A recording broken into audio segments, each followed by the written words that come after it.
Okay guys, hari ni dekat Lendu lagi. Ni dekat Masjid Lendu ni tentang satu air Medina. Air coklat dia memang power lah, tapi dia ada kopi. Ni dia.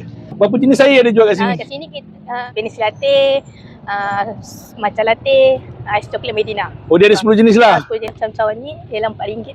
Yang besar King RM6. Abang nak coklat dengan kopi. Pekat coklat dia tau.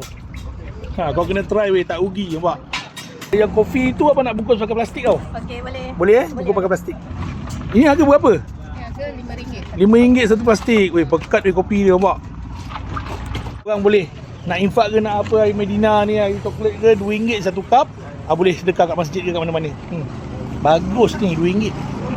Okay guys, kalau kau masuk dekat Bazar Ramadan ni tak banyak tau. Dia ada 8 kedai lebih kurang kat sini. Air Medina ni betul-betul kedai nombor 2 dekat belakang masjid ni. Dekat depan masjid. Ni dia. Nak kopi ke coklat? Kita pilih Medina. Mana air tadi? Okay, jangan lupa datang dekat Kampung Lendu ni, dekat bazar ni yang tak banyak ni, air Medina. Masih Okay. Ngam. Yang ni ais dia dah cair. Yang ni ais dia tinggal sikit lah. Memang pekat coklat dia. Ais dia dah cair, tapi masih pekat tau. Rasa kopi dia kau kena try.